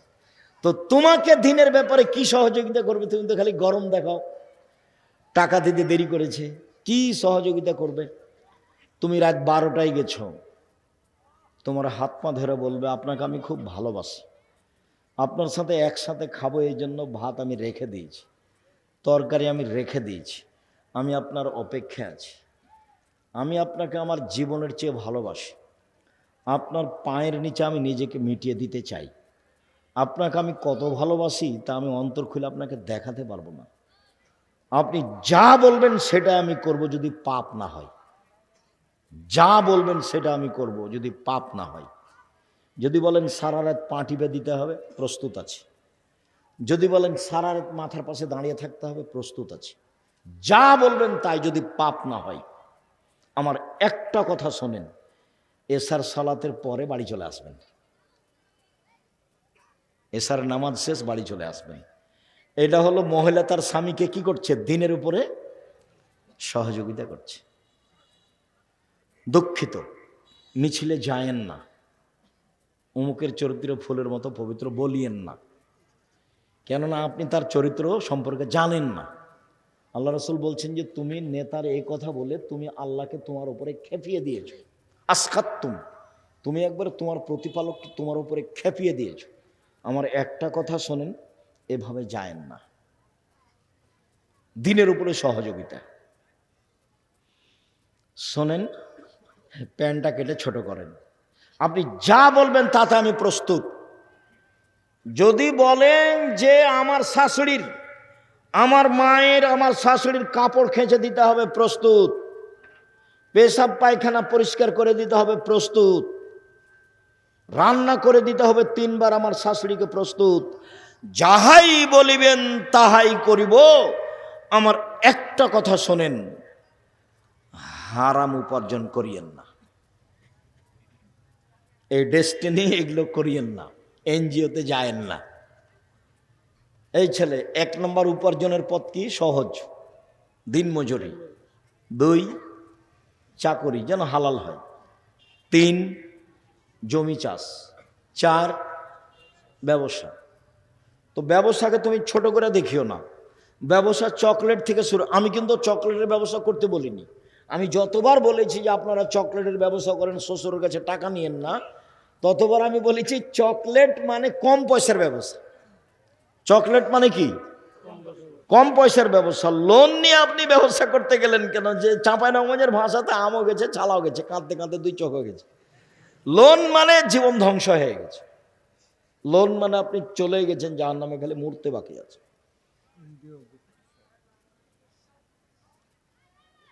আর দেশকে ভালোবাসতে শিখেন। যারা দেশ বিক্রি করে খায় তাদের কাছে, তাদের পিছনে দৌড়ায়েন না, ভুল। নিজের দেশের মুরগি আগুন দিয়ে জ্বালিয়ে অপর থেকে ডিম আনতে হবে, এত বেকুব বোকা দেশ বাংলাদেশ নয়। বাংলাদেশে যারা বসবাস করে তারা একে ধ্বংস করেছে, তারা একে ধ্বংস করেছে। কলকারখানা সব বন্ধ করে বাইরে থেকে কাপড় নিয়ে আসতে হবে। অবাক কথা। যে হলো জাতীয় শত্রু, যে দিনের শত্রু, যে জানের শত্রু, যে মালের শত্রু, যে অর্থের শত্রু, যে দেশের শত্রু, তাকে শত্রু হিসাবে জায়গা দিও। বন্ধু বললে তোমাকে ছড়িয়ে দিয়ে দিবে। আমার মা বলতো 4টা কাজ করো না বেটা। তো করোনা তো লেনদেন তো জানতো না, 4টা কাজ করিস না বেটা। এক, কারোর সাথে বন্ধু তালি করিস না, নাহলে পেটে ছুরি দিয়ে দিবে। একদিন বন্ধু তালি কি হবে, কেটে যাবে, তখন কি করবে? পেটে ছুরি দিয়ে দেবে। 4টার এটা রহস্য বলতেন, বাকিগুলোর বলতেন না। 2, প্রাইভেট পড়াস না। 3, দোকানে বসিস না। 4, মানুষের বাড়ি দাওয়াত খাস না। বন্ধু তালি চলবে না, প্রাইভেট পড়া চলবে না, দোকানে বসা চলবে না, তারপরে দাওয়াত খাওয়া হবে না। তো ছাত্র জীবনে দাওয়াত খায়নি, ব্যতিক্রম। এখন তো খাওয়াই লাগে। সম্মানিত দিনী ভাই বোন, বলছিলাম যে রাসূল সাল্লাল্লাহু আলাইহি ওয়াসাল্লাম আমাদেরকে যেইভাবে রক্ষা করার চেষ্টা করেছেন দোয়া তাসবিহ দিয়ে, সেভাবে করার চেষ্টা করি। দিনী বোন, আপনাকে একটু কথা বলি, জীবনে 2টা কাজ করবেন না, অভিমান আর প্রতিবাদ। অভিমান করে পূর্ণ না করলে সারাদিন সারা রাত শয়তান কে করবে? ওকে খেপিয়ে তুলবে। একবারে মেয়েটার আর ঘুমাইতে পারবে না, আপনার স্ত্রী আর ঘুমাইতে পারবে না। খালি শয়তান ওকে সারা রাত সাজাবে। কি বলবি সকালে, কি বলবি সকালে, কি বলবি সকালে? বল উঠে যে তোর সংসার করবো না, গেলাম, তুই আমাকে তালাক দিয়ে দে, তোর সংসারই করবো না। তো সে ঠিক আছে, তোকে তালাক দিয়ে দিস, এক্ষুনি তালাক দিয়ে দে, এক্ষুনি তালাক দিয়ে দে, যা। 1 তালাক, 2 তালাক, 3 তালাক, 100 তালাক দিলাম, যা। যেমন তালাক দেওয়া শেষ হয়েছে তেমন শয়তান নেই। এখন ফিরি, ব্যাপারটা কি? 3টে ছেলে, যে কয়টা ছেলে মেয়ে আছে? 3টে। শয়তান চলে গেছে। এটা আপনি বুঝতে পারবেন যারা তালাক দিচ্ছে তাদেরকে দেখেন বলে। এতই বেকায়দা, একেবারে বড় ধরনের বেকায়দা। ও যদি মামলা করে তাহলে কোর্ট তার পক্ষে, ওর ভাইয়েরা তার দিকে। কেউ এখন বুদ্ধি দিয়ে কাজ করবে না। ওর দুলা ভাইয়েরা আরো খারাপ আপনার বিরুদ্ধে। সবাই ওকে কি করবে? সাজিয়ে কোর্টে পাঠাবে, বিপদ আসবে। আমার দিনী বোনেরা 2, প্রতিবাদ করবে না। প্রতিবাদ করলেই সংসার ভেঙে যাবে।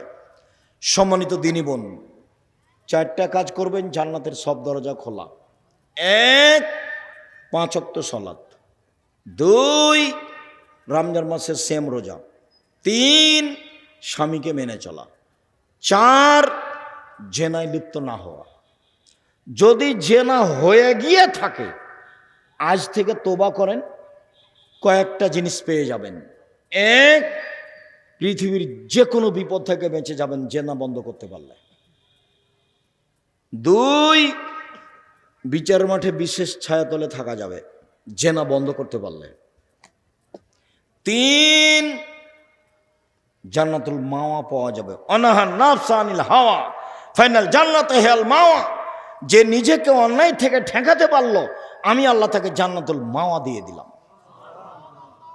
আপনি আমার দিনী বোন 4টা কাজ করেন। এক, 5 ওয়াক্ত সালাত, 2 রমজান মাসের সিয়াম, 3 স্বামীকে মেনে চলা, তিতা লাগলেও মিঠা লাগলেও, 4 জেনায় লিপ্ত না হওয়া। জেনা যদি হয়ে গিয়ে থাকে শক্ত হাতে দাঁড়িয়ে যান, আর জিন্দেগিতে কোনো ধারে পাশে আসবো না ইনশাআল্লাহ। আল্লাহ তুমি সাহায্য করো, তাহলে তুমি কয়েকটা সুবিধা ভোগ করতে পারবা। এক, যে কোনো বিপদ থেকে বেঁচে যাবা। 2, বিচারের মাঠে বিশেষ ছায়াতলে থাকা হবে। 3, জান্নাতুল মাওয়া পাওয়া যাবে। দিনী বোন শোনেন, রাসূল সাল্লাল্লাহু আলাইহি সাল্লাম বলছেন যে কেউ যদি 2টা মেয়ের লালন পালন করে, 2টা মেয়ে, তাহলে সেই বাপ আর আমি জান্নাতে থাকবো একসাথে। 10টা ছেলে মেয়ে লালন পালন করলে, ছেলে লালন পালন করলে এই সুযোগ হবে না। মেয়েদের মান মর্যাদাই ভিন্ন। রাসূল সাল্লাল্লাহু আলাইহি সাল্লাম বললেন যে নবী জান্নাতে যাবে, সিদ্দিক জান্নাতে যাবে, শহীদ জান্নাতে যাবে। ওই মহিলারা জান্নাতে যাবে যেই মহিলার আল আদুদ, স্বামীর সাথে ভালোবাসা প্রেম বিনিময়ে সবচেয়ে আগে। 2, আল অদুদ, বেশি বেশি সন্তান দিতে পারে। 3, স্বামী কোনো কারণে রাগ করলে হাত ধরে বলে যতক্ষণ পর্যন্ত আপনি খুশি না হবেন ততক্ষণ পর্যন্ত আমি কোনো কিছু খাবো না। সম্মানিত দিনী বোন, কিছু করার নেই, আল্লাহ রাসূল এইভাবেই বলেছেন। আপনি মহিলা মানুষ হিসেবে আল্লাহ রাসূল এইভাবে বলেছেন, আপনার মান মর্যাদা আল্লাহ রাসূল এইভাবে উল্লেখ করেছেন। শোনেন, 4টা কাজ করলে জান্নাতের সব দরজা খোলা, এরকম কোনো সুযোগ পুরুষের নেই। সিরিয়ালে আপনি আছেন জান্নাতি। 1, নবী, 2, শহীদ, 3, সিদ্দিক, 4 মহিলা। তা আমরা পড়লাম এর মধ্যে। শহীদ যে কে তাই তো বুঝতেই পারি না। দেখি অনেক শহীদ, শহীদ যে কে বুঝতে তো পারি না। 1, নবী, 2, শহীদ, 3, সিদ্দিক, 4 মহিলা। দেখেন আমরা তার মধ্যে পড়িনি। কোন মহিলা? যে মহিলা কোনো কারণে স্বামী রাগ করলে হাত ধরে বলে তুমি যতক্ষণ পর্যন্ত খুশি না হবে না ততক্ষণ আমি কিছু খাবো না। কোন মহিলা? যে মহিলা বেশি বেশি সন্তান দিতে পারে। কোন মহিলা? যে মহিলা স্বামীর সাথে প্রেম প্রীতি ভালোবাসে একসাথে থাকে।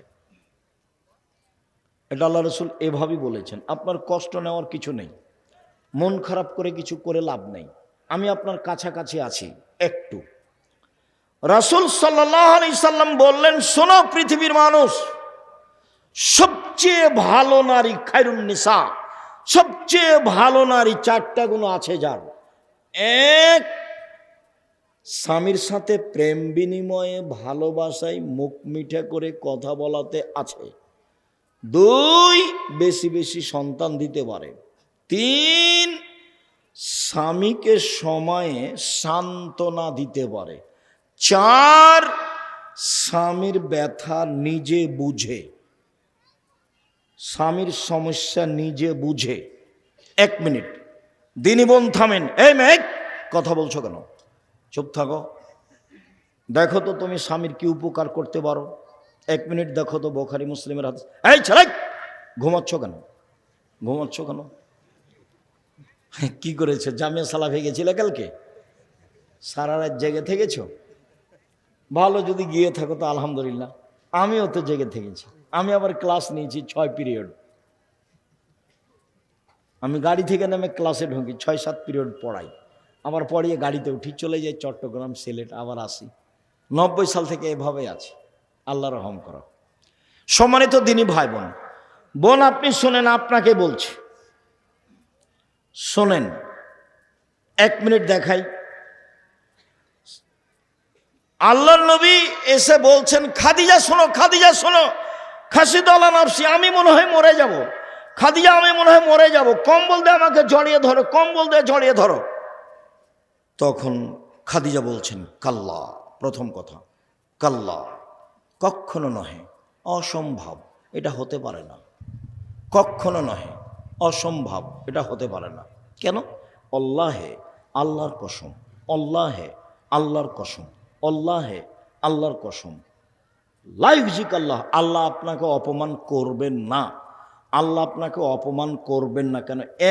এক, তাসেলুর রাহেমা, আত্মীয়র সাথে সদাচরণ করেন আপনি।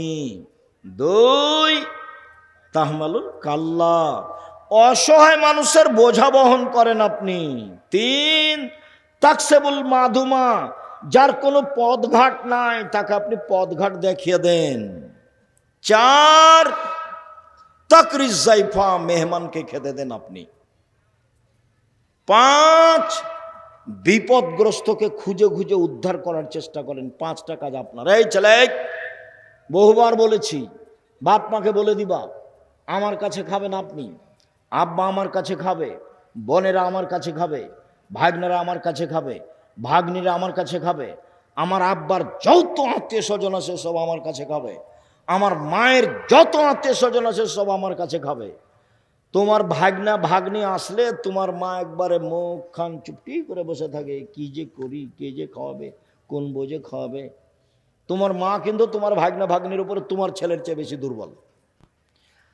এখন তোমার বউকে নিয়ে যদি তোমার মা হয়ে গেল, তখন নিরুপায় হয়ে তোমার মা তোমার বাপকে বলে কি করবে, যাই পারি কষ্ট করে রান্না বান্না করবো, জুদা হয়ে থাকো, ভিন্ন হয়ে থাকো, ছেলেদের সাথে হবে না। নিরুপায় হয়ে বলছে না মায়েরা? আর আমার মাকে আমি বলতাম কিছুদিন পর পরে বেটির বাড়ি যেতে চাইত, ছি ছি ছি করেছেন কি আপনি, বেটির বাড়ি যাওয়া হবে না। বেটির বাড়ি গেলে সকালে যেতে হবে, বিকেলে ফিরে আসতে হবে। কেন? এলাকার লোক মৌলানা সাহেব মাকে ভাত দেয় না, নাহলে বেটির বাড়ি কেন? এই মৌলানা সাহেব মাকে ভাত দেয় না, নাহলে বেটির বাড়ি কেন? আর মাঝে মধ্যে আমি বুঝতে পারতাম যে আমার মা আমার বোনের ছেলেরাকে আমার চেয়ে বেশি ভালোবাসছে। তখন আমি বলছি ওরা আগে না আমি আগে। আমার মা হাসছে। আমি বলছি ওরা আগে না আমি আগে, আগে আমাকে বেশি ভালোবাসতে হবে, তারপরে তো ওরাকে টাকা দিয়ে দে, তাহলে তোকে বেশি ভালোবাসবে। বুঝতে পারলেন না শেষ বাক্যটা? ওরা যেটা চাচ্ছে সেটা দিয়ে দে, তাহলে বেশি ভালোবাসবে। বুঝেছো কি? আমার ভাগনা ভাগ্নি যেটা চাচ্ছে আমার কাছে সেটা কি করতে হবে? দিয়ে দিতে হবে। জমি জায়গা টাকা পয়সা যা চাচ্ছে দিয়ে দিতে হবে। এবার তাহলে আমার মায়ের ভালোবাসা ওর নাতি নাতির চেয়ে কি হবে? বাড়বে। এখন কমে আছে। তো মাঝে মধ্যে আমার মায়ের সাথে এভাবে কথা হতো। আমার মা বিশ্বাস করত যে আমি যা বলবো সেটা আমার ছেলে করবে। আমার মায়ের আমার উপরে খুব অগাধ বিশ্বাস ছিল, দুর্বল ধারণা ছিল না কোনো সময়। তো একটু টাকা পয়সা দিতে দেরি করলে তখন আমাকে বলতো, একটু ভারী ভাব দেখাতে, কি ব্যাপার, আমি আগে না ওরা আগে, ওকে অত ভালোবাসেন কেন? ওদের টাকা দিয়ে দে, তাহলে তোকে ভালোবাসবো বেশি। কতদিনের যে কথা আছে। আর কোনোদিন বাপ মায়ের সাথে একটু উঁচু নিচু করে কথা বলবেন না। আমার বাপ খালি বলেছিল, বেটা এই পাঞ্জাবিটা ভারী লাগে। তো আমি উত্তরে বলেছিলাম, বাপু পাঞ্জাবি কি ভারী হয়? আমি পরের দিন একটা চিকন হালকা কাপড়ের পাঞ্জাবি করে দিতে পারতাম, কিন্তু পাঞ্জাবি যে ভারী হয় এটা আমার কাছে ধরা পড়েনি। আমার আব্বার এই কথাটা আমার পূর্ণ হয়নি। আমার একটা কথা আমার হায়াত পর্যন্ত আমি ঢাকতে পারবো না। দুনিয়াতে ঢাকার কোনো পথ নেই আমার কাছে। আমার আব্বা কি বলেছিলেন, বেটা এই পাঞ্জাবিটা কি লাগছে? ভারী লাগছে। তা আমি উত্তরে বলেছিলাম, বাপু পাঞ্জাবি কি ভারী হয়? মানে পাঞ্জাবি ভারী হয় এটা আমার বুঝের বাহিরে। আমি তো এখন বুঝি যে পাঞ্জাবি ভারী লাগছে। আমাকে আব্দুল সামাদ সালাফি বলছেন, আল্লাহ মাগফিরাল্লাহু রহমু, আব্দুর রাজ্জাক শীতের দিন এভাবে চলিও না, একটা গেঞ্জি আছে আর একটা পাঞ্জাবি আছে, আর যে তুমি কোনো কাপড় পরো না, এভাবে চলতে পারবা না, এভাবে বাঁচবা না, এভাবে আমাকে বলছেন আব্দুল সামাদ সালাফি। আর দুরুল হুদা আইয়ুবী নাম শুনেছেন কিনা আপনারা? ওই জি জি। তো দুরুল হুদা আইয়ুবী আমাকে বলছেন এভাবে, এ বেটা তুই দেখি বক্তব্যের আগেও কথা বলিস বেটা, পরেও কথা বলিস, মরবি বেটা মরবি, চুপ থাক চুপ থাক, আগেও ফল খাবি পরেও ফল খাবি বেটা। 65 বছর থেকে বক্তব্য দিচ্ছি। কত বছর থেকে? 65 বছর থেকে। কথা কম বলিস, মানে দেখে যে আমি সবসময় মানুষ আমার সাথে থাকাই লেগে, তো মানুষ কথা বলে, তো আমি আর কি করি, মানুষের সাথে বলতেই থাকি।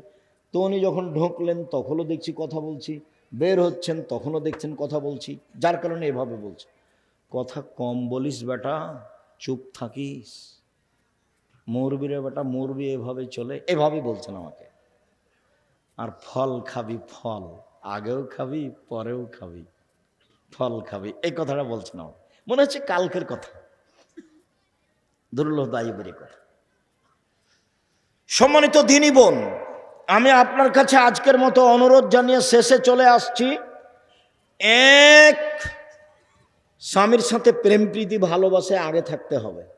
দুই, বেশি বেশি সন্তান দিতে হবে।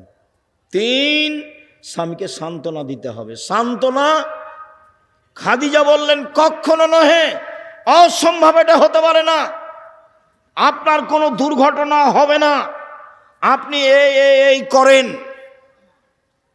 আর আপনার কথা বলি, আপনার স্বামী যদি এসে বলে এই খুব বড় বিপদ হয়ে গেছে, কি করা যায় কি করা যায়, তাহলে আপনি বলবেন কেন গেলে কেন গেলে কেন গেলে, তোমাকে তো নিষেধ করলাম যায় না, তোমাকে তো নিষেধ করলাম যায় না, তুমি কেন গেলে, তোমার স্বভাবই খারাপ, ঠিকই হয়েছে, তুমি কেন গেলে। দেখেন, ওটা হলো খাদিজা, এটা হলো আপনার স্ত্রী খাদিজা রাদিয়াল্লাহু আনহা। দেখেন, তারপরে বলছেন চিন্তা করবেন না, চলেন চাচার কাছ থেকে দেখে নিয়ে আস, ওরা কমিল না। এখানে আরেকটু, হুদায়বিয়ার যুদ্ধ হলো না, কাবা ঘরে ঢোকা গেল না, ফিরে আসবেন। সাহাবীরা বলছেন ফিরে যাব না, কাবা ঘরে ঢুকবো, তারপরে কোনো কথা। আপনি সত্য নবী নন? হ্যাঁ সত্য নবী। ইসলাম ধর্ম সত্য নয়? হ্যাঁ সত্য। আপনি বলেননি যে কাবা ঘরে ঢুকবো? হ্যাঁ বলেছি, তবে এই বছরে ঢুকবো এই কথা বলিনি। আল্লাহ রাসূল এভাবে বললেন। তো বলছেন ঠিক আছে সবাই কুরবানি করো, কেউ কুরবানি করবে না, সবাই চুপচাপ বসে আছে। তখন আল্লাহ রাসূল উম্মু সালমাকে বলছেন, উম্মু সালমা কি করা যায়, কেউ যে কুরবানি করছে না, কি করা যায়? আর চিন্তা করছেন কেন, নিজেরটা করে দেন না। তারপর দেখেন কি হয়, দেখেন পরামর্শ দিচ্ছেন, স্ত্রী এরকম হতে হবে। স্ত্রী স্বামীকে কি দিবে? সান্ত্বনা দিবে, সমব্যথায় থাকবে। সম্মানিত দিনী ভাই বোন, আপনি আমার দিনী বোন আব্দুর রাজ্জাক সাহেব শোনেন, আপনি তো জানেন না আমার স্বামীর মুখখানি এত খারাপ যে তার মুখের দিকে আমি তাকাতে পারি না, গালি ছাড়া তার মুখে কিছু নেই। এরপরে আপনাকে আমি বলছি, আপনি ধৈর্যের পরিচয় দেন, ধৈর্য বড় জিনিস। ধৈর্য দিয়ে আপনি সফলতা অর্জন করতে পারবেন। শাশুড়ির কথা ভিতরে রেখে চলেন, শ্বশুরের কথা খেয়ে নিয়ে ভিতরে রেখে চলেন, স্বামীর অন্যায় অবিচার ধৈর্যের পরিচয় দিয়ে থাকেন, ফল ভালো হবে ইনশাল্লাহ, ফল ভালো হবে ইনশাল্লাহ। আর আপনাকে বলে যাচ্ছি, স্ত্রীর সাথে গালি দিয়েন না, ওর সাথে গালিগুলোজ করিয়েন না, ওকে নিন্দে করে কথা বলিয়েন না, ওকে গালি দিয়েন না, যে কাজ করতে পারবে না সে কাজ করতে দিয়েন না, সহযোগিতা করিয়েন। আমি এখন বুঝতে পারি আমাদের চাঁপাইনবাবগঞ্জের গতি, কত কষ্ট করে ভোর রাত্রে উঠে যাতাই ওই আটা তৈরি করেছে, হাতে রুটি বানাবে, আবার ঢেঁকিতে ধান ভেঙে ভাত রান্না করবে, ঘুম থেকে উঠে আগে আটা রেডি করে নিয়ে এসেছে, তারপরে গরুগলা বের করেছে, তারপরে রুটি তৈরি করেছে, রুটি তৈরি করে মাঠে দিয়ে পাঠিয়েছে, তারপর ওখান থেকে উঠে গহিলটা সাফ করেছে, গোবরগুলো বাইরে ফেলেছে, তারপর ওই নোন্দা বুঝেন কি না, নোন্দা গয়ঠা তৈরি করেছে। এরপরেও পানি দিতে সময় পায়নি, নান দে চারিতে, গরুর চারি, নাইন বুঝেন কি না, চারিতে। এখন এসে দেখছে স্বামী যে পানি দেয়নি, তখন একবারে খেপে কি যে বলছে, লাঠি তোর অমুক তোর তুমুক এই সেই, যে কত যে অকৃতজ্ঞ স্বামী। কোনো দিন তারা এগুলো কাজকে কাজই মনে করলো না, অথচ মহিলাটা ভোর রাত থেকে কাজ করছে, তার একটুকু কৃতজ্ঞতা প্রকাশ করলো না। তুমি অনেক করেছো, তুমি অনেক করেছো, তোমার শুকরিয়া, জীবনে কেউ জাযাকাল্লাহ খায়ের বলতে জানে না, বলেই না। তোমার শুকরিয়া আদায় করে তুমি অনেক কিছু করেছো। স্ত্রীর শুকরিয়া আদায় করবেন, খুশি হবে। আপনি তার সাথে ভালো আচরণে চলেন, শান্তি পাবেন বেশি। দুইজনে খুব ভালো আচরণে চলার চেষ্টা করেন, শান্তি পাবেন বেশি। শুকরিয়া, জাযাকুমুল্লাহ খায়ের। সকল দিনই ভাই বোনকে 5 ওয়াক্ত সালাত জরুরিভাবে আদায়ের জন্য অনুরোধ জানাচ্ছি। 2 হালাল রুজি, 3 কোরআন তেলাওয়াত, 4 আড্ডা পিটা হারাম। একটা মোবাইল নিয়ে একটা দোকানে আড্ডা পিটা হারাম। ভালো আচরণে পরিবারের সাথে থাকার চেষ্টা করেন, আর যেটা প্রয়োজন সেটা আল্লাহর কাছে চান। ভোর রাতে চাইতে পারলে সবচেয়ে ভালো। সকলের কল্যাণ কামনা করে। বই পুস্তকই গাড়িতে ছিল আমাদের? কই, তুমি কি বই পুস্তক নিয়ে এসেছো? গাড়িতে আছে বই পুস্তক, আমাদের ড্রাইভার কোথায়? যাক, শুক্রিয়া, জাজাকুমুল্লাহ খায়ের। যদি বই পুস্তক থাকে একটু খোঁজ নেন। আমি আপনাদের শুক্রিয়া আদায় করে, অনেক মানুষ হয়েছেন জায়গার তোলা